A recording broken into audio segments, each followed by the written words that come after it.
Ben voilà, vous vous demandez peut-être pourquoi nous sommes ici avec des enfants.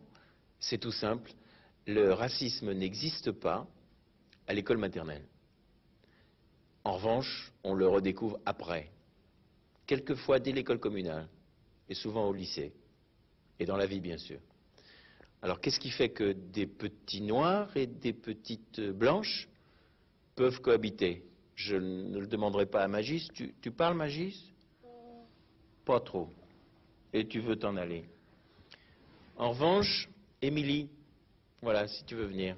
Il y a des petites filles d'une autre couleur que la tienne dans ta classe? Non. Ah bon, tout le monde est blanc. Il n'y a pas de jaune, pas de noir, pas de rouge? Non. Mais s'il y avait? Bah, peut-être ça serait mes copines, si ça serait des filles. Si tu devais un jour te marier avec Magis, c'est possible? Pas maintenant, quand il serait grand. Voilà, eh ben, écoutez, c'est très bien. En attendant, Magis s'en va. Évidemment, ce n'est pas une démonstration, c'est tout au plus une illustration de ce qui se passe aux premiers âges de la vie. Après, malheureusement, les choses changent. Vous venez de voir la LICRA, Ligue internationale. La peur du mélange, ce que j'appelle la mixophobie, vient du fait qu'on n'arrive pas à imaginer un jeu qui serait en évolution. À chaque fois que je me mélange avec quelqu'un, je prends des choses de lui, donc mon identité se transforme. Il y a vraiment mélange quand mon identité évolue et se transforme. Et le mot que j'ai envie de dire, c'est pas deviens ce que tu es, le mot de Nietzsche, mais ce serait joue ce que tu es. Ne crois pas à ton identité fixe. En Brésil, ça ne marche pas. Brésil, société métissée, société de mélange, ça ne marche pas. On ne dit jamais à quelqu'un d'où tu es, quelles sont tes origines. On n'a pas besoin de ces marqueurs identitaires. Et c'est un jeu d'équilibre, c'est une danse. Le mélange nous invite à une danse avec l'autre, mais une danse qui nous transforme. C'est la danse de l'identité. Mais aujourd'hui, il faut que la nation, elle se considère plurielle. Le mot multiculturalisme ne m'intéresse pas. Qu'elle se considère plurielle, qu'elle puisse, elle est plurielle. S'il y a des Bretons, il y a des descendants d'immigrés. Je peux finir, monsieur. Finissez, Esther. La minorité n'est minorité que dans le regard des autres. Je ne suis pas d'accord avec ça. Vous permettez, je suis d'origine juive. Je suis hérissée par le fait qu'on me dit l'histoire du monde, les histoires connectées, c'est-à-dire le comparatisme historique, et la nécessité de mondialiser l'histoire. En France, nous avons une histoire enseignée, je parle de l'enseignement d'histoire, extrêmement nationale. Vous pensez que c'est ça qu'il faut continuer à faire, si j'ai bien compris. Nous vivons dans une société mondialisée et nous devons faire comprendre à nos enfants que l'histoire nationale fait partie du monde entier, avec tous ces immigrés et toute l'histoire de ces immigrés. Nous organisons avec Jean-Christophe Attias le pari du vivre ensemble, mais nous avons essayé de montrer tout ce métissage de la France, de cette France plurielle. L'immigration, de toute façon, est effectivement tellement importante. On a des immigrés de deuxième, de troisième génération. Bon, ça y est, la France, elle est en train de se métisser, on va vivre avec. Et si on n'y arrive pas, la France va disparaître. Le problème n'est plus là. Emmanuel connaît le sujet beaucoup mieux que moi, mais la France est un pays qui est fait d'immigrés. Nous sommes tous des immigrés. D'ailleurs, le mot France est un mot qui vient d'Allemagne. Nous sommes tous, par nature, des étrangers. La France, ça n'existe pas autrement comme un mélange permanent de gens. C'est là que je voulais ajouter. Je crois qu'il est très important d'admettre, et en tout cas, c'est moi ce que je défends beaucoup, mais ce n'est pas le sujet de ce livre, c'est qu'un pays, c'est un hôtel. Ah bon ? Pour le même prix, je propose qu'on fasse cet exercice avec l'apprentissage de la langue arabe. Alors là, l'anglais et la langue arabe. Jean-François Copé, leader de la droite. Ouais. Et alors mais pourquoi la langue arabe? C'est parce que c'est avec ce type d'idée aussi qu'on aura une nation rassemblée, au lieu d'avoir une nation compartimentée. Et l'un de mes combats, c'est de réfléchir à l'identité française. Et de ce point de vue, d'avoir une nation rassemblée où on concilie diversité et unité. Mais cette société, cette nouvelle identité française, qui est le produit des apports de chacun, et c'est ce métissage, cette métamorphose continuelle, qui est aujourd'hui l'identité française, il faut l'assumer, c'est ça la République métissée. Et c'est intéressant, ça fait avancer le débat, là, ce qu'il dit le fait reculer justement de 1500 ans, quoi. Oui, c'est plutôt terrifiant. C'est scandaleux. La vraie intégration, c'est quand des catholiques appelleront leur enfant Mohamed. Là, c'est plus intéressant. Mais ce qu'il dit est vraiment, c'est nul, quoi, pardon. La première chose qu'il faut faire, c'est que la lutte contre les discriminations doit devenir une cause nationale. Voilà. Elle doit devenir une grande cause nationale parce qu'il faut faire cette éducation du pays pour qu'il apprenne que désormais son avenir, c'est le métissage. À coup de trick ou Qu'il pas? apprenne, mais non pas Mais si à coup de trick. à coup d'éducation. Moi, je suis contre toutes les expulsions.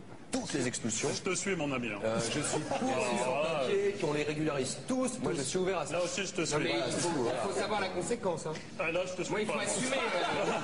Non, mais il faut assumer, là. Il faut assumer, ça veut dire plus de protection sociale. Hein. Mais j'en ai rien à foutre. Aucun problème. C'est normal qu'il y ait un problème. Et mon père, qui était serrurier, est pour la régularisation des sans-papiers. Ça n'a rien à voir avec l'argent, ça. Et c'est des conneries de penser comme ça.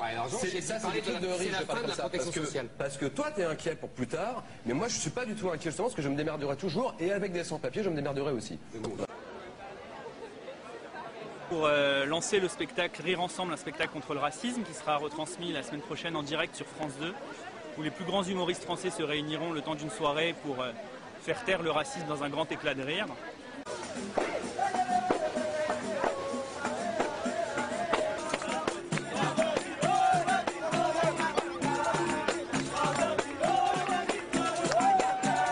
Moi je dis, respectons nos patries, mais il y a une nouvelle patrie qui est terre-patrie, la terre est patrie, parce que nous sommes des enfants de cette terre et parce que nous avons un destin commun. Par rapport aux nations, ça veut dire quoi? Ça veut dire que, effectivement, nous sommes dans une époque où une nation ne peut pas avoir une souveraineté absolue sur tout.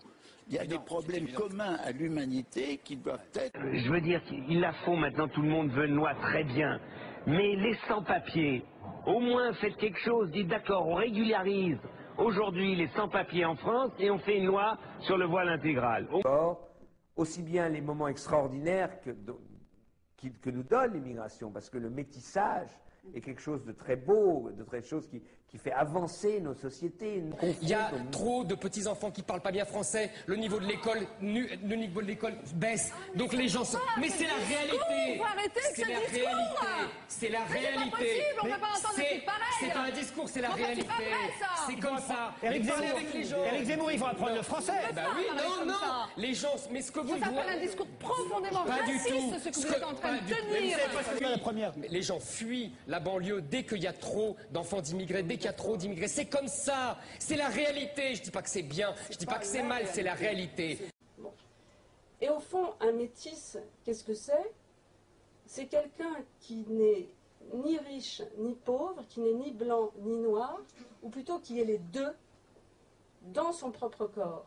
Si nos nouveaux immigrés deviennent antisémites, ça va poser un problème pour le vieux juif que je suis. C'est-à-dire qu'effectivement, avoir passé sa vie tout le temps à dire « Ah, c'est bien qu'il y ait des immigrés, c'est bien qu'il y ait ce mélange, c'est bien, on vit mieux là-dedans », mais qu'en même temps, si ça fait comme aux États-Unis... On construit toute une émission autour de la montée des intégrismes et des nationalismes.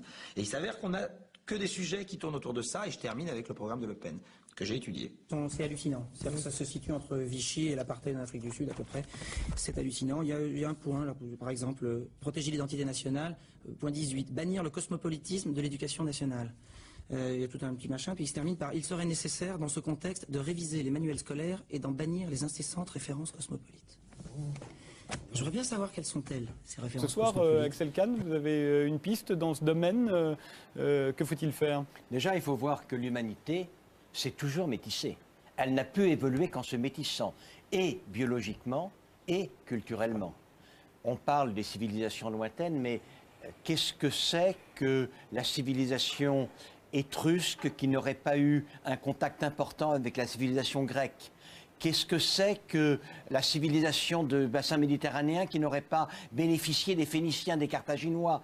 Qu'est-ce que c'est, beaucoup plus près de nous, que l'art moderne qui n'aurait pas été totalement irrigué par l'art nègre au XIXe siècle? Il n'y a pas de processus de civilisation sans rencontre, contact, métissage culturel. Et pour un biologiste, par ailleurs, le métissage, qu'il soit culturel ou bien qu'il soit biologique, est un extraordinaire facteur de vigueur. Je veux dire, rien n'est revigorant autant que le métissage. Si bien que quand on me dit qu'il y a une période moderne du métissage, le biologiste que je suis est certainement intéressé, mais pas totalement convaincu. Car le monde entier n'a pu évoluer que comme cela. Vous savez, l'absence du métissage et l'absence de la rencontre, c'est le clonage des esprits, le clonage des corps. C'est-à-dire, c'est un dialogue avec soi-même. Mais un dialogue avec soi-même n'enrichit pas soi-même. Seul le dialogue avec l'autre enrichit chacun. Mais soyons pas... Alors, d'abord, je suis pour décrédibiliser un peu l'idée de nation. Alors ça, franchement, je trouve que cette idée a fait tant de mal. Fait que si on peut en effet réduire un peu le caquet aux coqs gaulois et aux coqs nationaux en général, ça me paraît être assez salubre. Ça, c'est la première chose. Cette affaire d'identité nationale, c'est une honte. C'est une honte. C'est un débat foireux, c'est un débat honteux, c'est un débat qui tire la France vers le bas. Hélas, dans certaines agences de voyage, un accueil désagréable où le racisme sortait de tous les côtés. Donc, saisi de ces problèmes, j'ai pensé qu'il fallait tenter d'organiser les voyages des travailleurs migrants. Les citoyens suisses ont décidé hier d'interdire par référendum la construction de minarets sur leur territoire. Et que pensez-vous de cette votation suisse, Bernard Kouchner? Je cherche un adjectif radiophoniquement correct. Allez-y, on peut tout entendre. Eh bien, écoutez, je suis un peu scandalisé par cette décision. Enfin, là, très précisément, c'est une expression d'intolérance. Et je déteste l'intolérance, mais je n'ai pas à qualifier cette votation. Simplement, c'est pas grand-chose quand même. Est-ce que c'est une offense dans un pays de montagne qui est...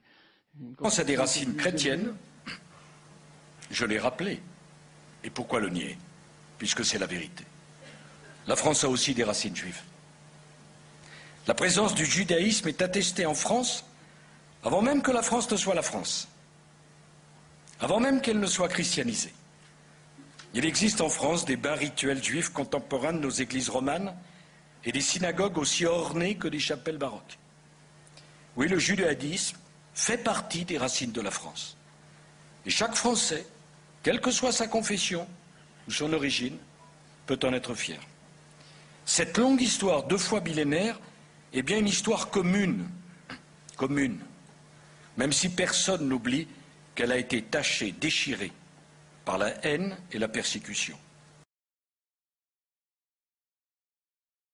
L'objectif, ça va faire parler, mais l'objectif, c'est relever le défi du métissage. Donc, dans ce qu'on appelle tous les jours, et de manière, si vous voulez, très insistante, le métissage. Vous dites que le métissage, c'est l'avenir. Le sous-titre de mon livre, c'est « Vers une modernité métisse ». Est-ce que le métissage, aujourd'hui, est un tabou? Des couleurs, des couleurs. Vous dites même que le mot métissage, il y a quelque chose d'agressif là-dedans. Oui, parce qu'il faut faire cette éducation du pays pour qu'il apprenne que désormais, son avenir, c'est le métissage. Ce n'est pas un choix, c'est une obligation, c'est un impératif. On ne peut pas faire autrement. Je suis métisse, un mélange de couleurs. La France est diverse, multiple, colorée, métissée. Je suis métisse. De façon de penser qui se rassemblent pour ne faire qu'un. Moi, je pourrais dire je suis français, je suis franco-togolais, je suis noir, je suis métis. Barack Obama qui ne dit pas qu'il est black, qu'il est noir, il est métis. Voilà. Ouvrez vos bras aux hommes qu'on dit d'une autre race. Et je vais jusqu'au bout. Je pense que le métissage, il faut l'entendre stricto sensu. C'est le métissage, y compris biologique. C'est la tradition française. Marseille, c'est vraiment à l'image de la France métissée. Le métissage, la mixité, le mélange, c'est ça la France. Ségolène Royal, qui veut une république métissée. Quand a été assumée la question de la république métissée. Pour que du métissage des cultures naissent des idées neuves, des créations inédites, des combinaisons inattendues. C'est le métissage qui produit de l'imprévisible. La France a métissé les cultures, les idées, les histoires.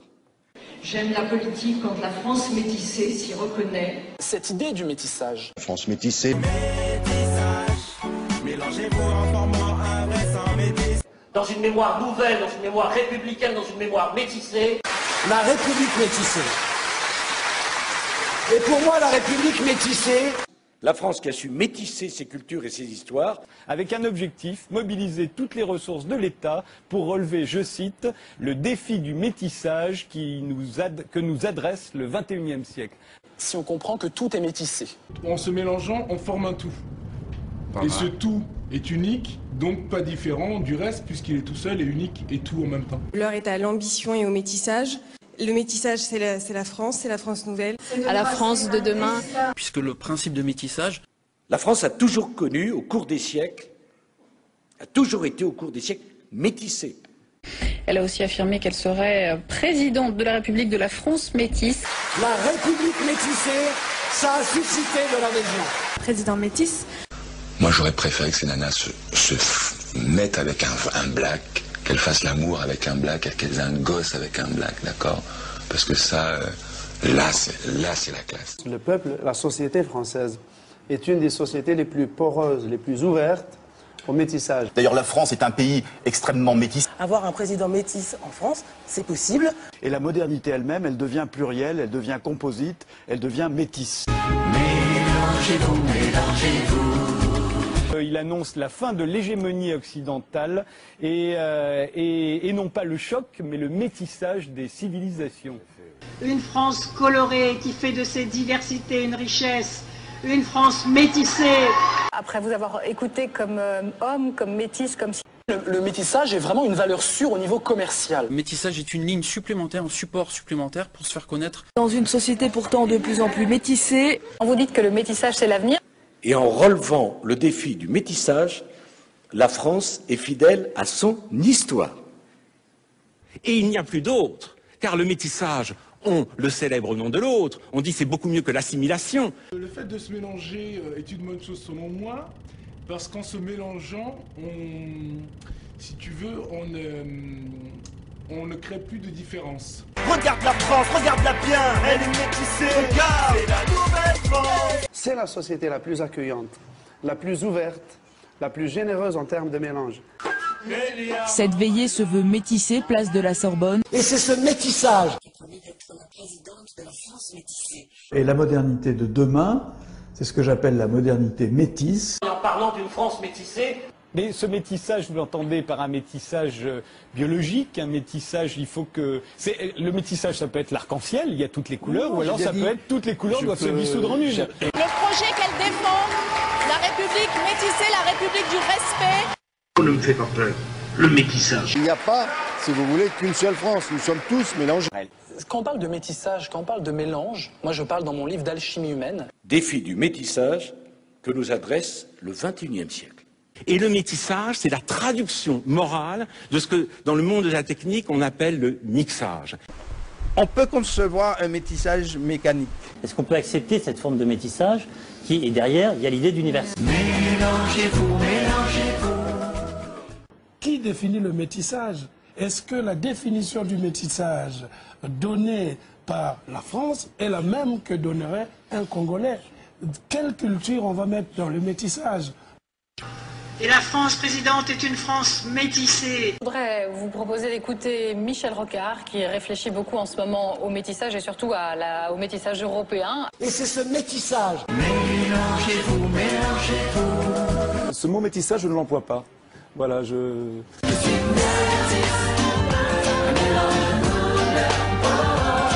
L'omelette, par définition, est métisse. Et métisse. Et mélangée. Et mélangée. Et l'omelette, c'est bon. C'est bon l'omelette. Moi j'aime l'omelette. Et puis nous, Français, on a une société qui est métissée. Et donc ça se réfère à une théorie qui était une théorie absolument racialiste. Stop. Voilà. Êtes-vous français? Mais oui. 100%. Mais oui, on est tous... Non mais, je vous arrête parce que vous opposez le mélange à français. Je n'ai pas peur du mot dans le métissage. Mesdames et messieurs, c'est la dernière chance. Si ce volontarisme républicain ne fonctionnait pas, il faudra alors que la République passe à des méthodes plus contraignantes encore.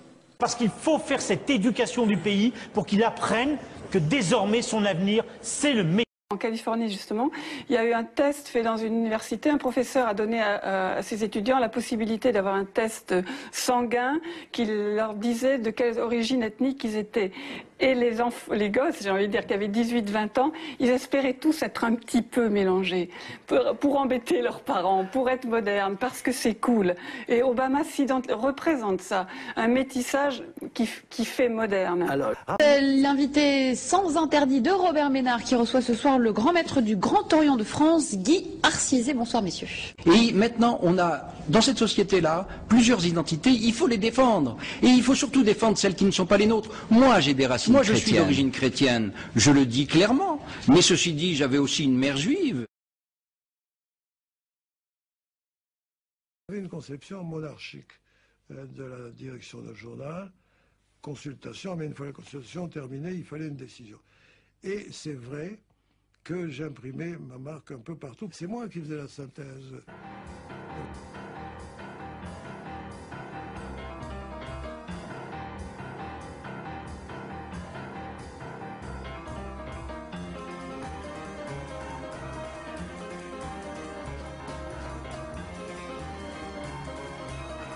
Elle est tellement à côté de ses pompes qu'elle n'est pas au courant que le pays a changé. Voilà, il a changé, nous sommes contents puisqu'il est changé comme ça. C'est pour aggraver ses ennuis. Hein. On est content, on est le peuple record d'Europe des mariages mixtes. C'est très bien, on est très content.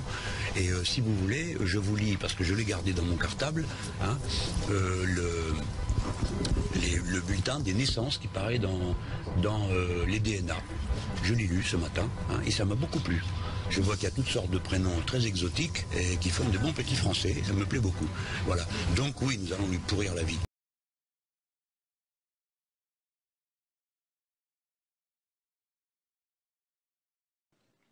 Défi du métissage que nous adresse le XXIe siècle. Ce n'est pas un choix, c'est une obligation, c'est un impératif. On ne peut pas faire autrement.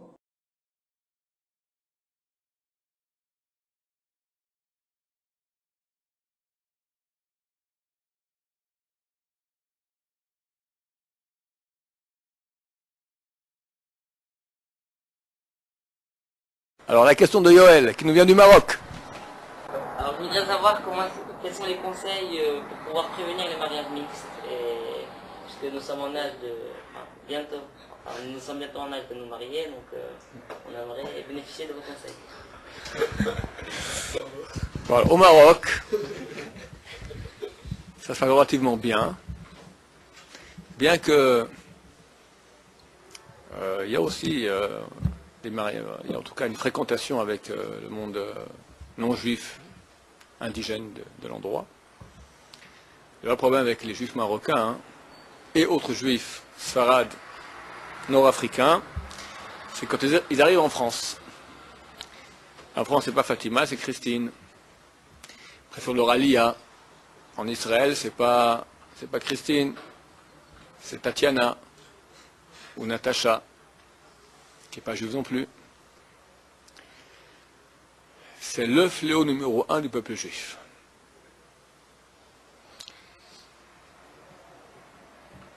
Depuis la Shoah, donc la Shoah, le peuple juif a perdu 6 millions de juifs dans des conditions terribles. Depuis la Shoah, le peuple juif a perdu 18 millions de juifs. 3 fois plus que la Shoah. Dans la Shoah, c'était un gaz terrible, cyclone B, qui tue le corps. Et ceux de nos frères donc, qui sont morts dans la Shoah sont à Kiddush Hashem, en sanctification du nom de Dieu, et leur âme part à l'endroit le plus haut qu'il puisse y avoir dans la divinité. Il n'y a pas plus haut. Le SRR a compris ça, et a sorti le système D, les femmes. Christine. D'abord, souvent, elle est blonde. Les pieds noirs, quand ils voient du blond, ils commencent à disjoncter. Ensuite, elle ouvre un bouton, ou même 2 boutons. Hello. Remarquez que c'est dur à avoir une... Je parle avec une fille, elle peut pas... Elle peut arrêter. Je veux dernièrement, même chez moi, une dame, elle ne peut pas s'arrêter. Je suis un rave quand même. 100 fois en une demi-heure. Comprenez, c'est féminin. 18 millions de juifs sont tombés dans le panneau. Du gaz, du parfum de Christine. Le parfum qui est sorti dernièrement, comment il s'appelle? Il y a un parfum qui est sorti dernièrement, quelques années, je veux les pubs. Poison. De qui? Coco Chanel. Dior. Voilà. Quelle attitude les parents doivent adopter si Dieu préserve leur enfant fréquente une personne non juive? Question difficile, douloureuse. Qu'est-ce que l'on doit faire? La première chose que l'on doit faire, c'est prier, prier, prier, prier, croire dans la force, dans la puissance véritable de la prière. Ce n'est pas, on pourrait dire,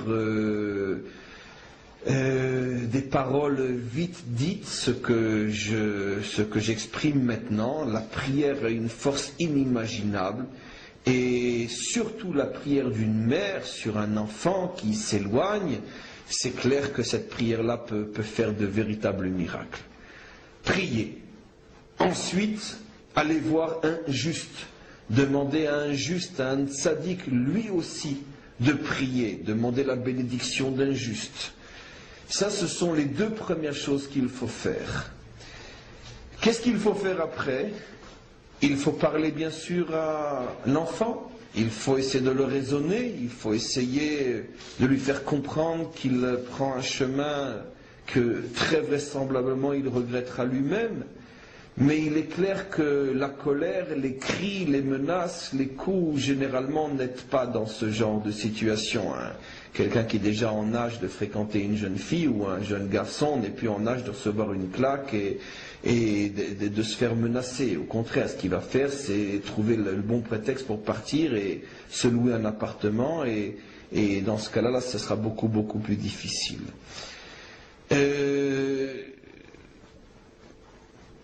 J'ai des difficultés à répondre plus que ça. La communauté juive de Boisbriand est un véritable ghetto. Les membres de cette communauté sont des juifs assidiques, ultra-orthodoxes, qui ont choisi délibérément de vivre en marge de la société.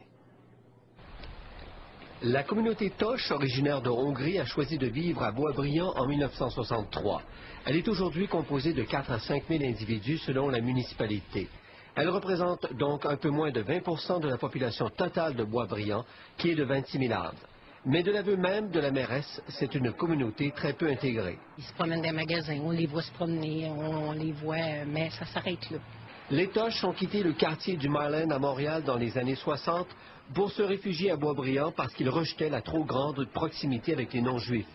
La ville représentait selon eux une menace à l'intégrité morale de leurs enfants.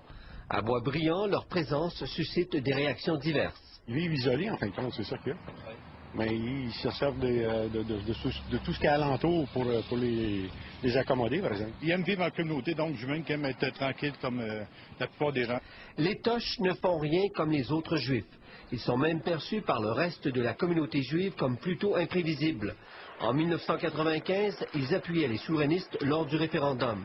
En 1999, leur quartier était le théâtre d'un important raid de la GRC dans le cadre d'une fraude fiscale en rapport avec ses collèges rabbiniques. Et plus récemment, ils ont attiré l'attention internationale en invitant le chef d'un parti d'extrême droite autrichien, Jorge Haider, au mariage de la petite fille de leur grand rabbin. Ce qui ajoute au mystère de cette communauté, c'est qu'elle est elle-même aux prises avec une guerre intestine à propos de l'héritage du grand rabbin. Cette guerre s'est soldée par plusieurs incendies d'origine suspecte. Charles Faribault, TVA. Bonjour, bienvenue sur CBDJ, sur Ce Bon d'être Juif avec Moshe Belamosi et Shmoulik derrière la caméra. Regardez comme c'est beau, regardez comme c'est beau, une petite histoire toute simple mais tellement belle et tellement vraie. On prend l'exemple d'un japonais, allez ça va être un japonais, il s'appelle Monsieur Chang. Il avance dans la vie, 17 ans, 18 ans, il a des bons résultats à l'école, il décroche son diplôme et ça y est, il est dans le monde du travail. À 20 ans, il est dans le monde du travail, on lui propose la proposition de sa vie d'aller travailler dans une super grande boîte en Écosse. En Écosse, c'est parti. Voilà notre petit japonais qui s'en va, qui prend son avion et qui atterrit là-bas en Écosse. Tout va pour le mieux. Il n'est pas habitué à voir des gens danser avec des jupes comme ça en kilt. Il rigole. Mais bon, il avance dans son travail. Et là, ce qui devait arriver arriva. il rencontre une jolie écossaise. Et quelques mois plus tard, il se marie. Il se marie, tout va bien. Au bout de quelques temps, un beau bébé arrive. C'est un bébé cocktail. Maman écossaise, papa japonais. Il est mignon comme tout. Lui aussi, il a des attraits dans la vie. Il est fort, il étudie. Et lui aussi, il avance jusqu'au jour de son mariage. Le jour de son mariage, c'est une écossaise pour qui il est tombé amoureux. Il va se marier avec elle et il va avoir des enfants. Seulement, le grand-père est japonais. Mais le petit enfant, il n'a plus trop de lien avec le Japon. Il n'a plus trop les yeux bridés. Il a vraiment une tête d'écossais. Et peut-être que même, ce petit japonais-là va donner encore naissance à d'autres enfants derrière lui.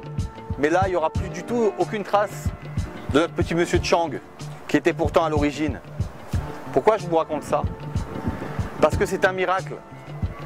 Le peuple juif est un miracle en soi. Depuis Abraham Avinu, ça fait 4000 ans. Ça fait 4000 ans qu'on nous raconte l'histoire de l'Ech Lecha, de Abraham qui est parti et qui a créé le peuple juif. C'est notre père, il a créé un peuple. Ce peuple-là, il a 4000 ans et il est toujours en vie. Il est toujours sur pied. Il porte toujours une kippa sur sa tête. Il est toujours fier de sa Torah et de ses mitzvot. Le peuple juif, mais quelle force! 4000 ans d'histoire, des tonnes d'empires qui ont conquéri le monde entier. Les Babyloniens, les Perses, les Grecs, la Mésopotamie. Et toujours ce petit peuple de rien du tout, une poignée d'hommes. Et bien cette poignée d'hommes, personne n'a réussi à la détruire. On est encore là, on est encore en vie. Mais pour quel peuple ça existe? Il y a des milliers de peuples qui ont existé, qui n'ont plus aucune trace dans le monde. Nous les Juifs, on est encore là. C'est la providence divine, c'est parce que Dieu s'occupe de nous à chaque instant. C'est parce que Dieu, il nous aime et qu'il nous voit avancer qu'on a cette force. Vous savez ô combien c'est grave? Si vous entendez autour de vous que quelqu'un a décidé de se marier avec quelqu'un qui n'était pas juif, que ce soit une femme ou un homme, il faut tout faire pour empêcher ça. C'est ça le vrai crime pour un peuple juif, c'est de ne pas se marier entre nous. Il ne faut être totalement contre les mariages mixtes. Non pas parce qu'on est raciste, mais parce que ce serait faire ce que tout le monde a voulu faire, nous détruire. Nous, on est indestructibles. 4000 ans d'histoire et on est encore là, sur notre terre. On est aimés de Dieu, on est le peuple de Dieu, on est les enfants d'Israël. Les enfants d'Israël, c'est la chose la plus merveilleuse au monde. On doit être fiers. On est fiers. On est fiers et on vous aime. Et on vous adresse à tous sur ce message. Les frères, c'est bon d'être juif et que Dieu vous bénisse.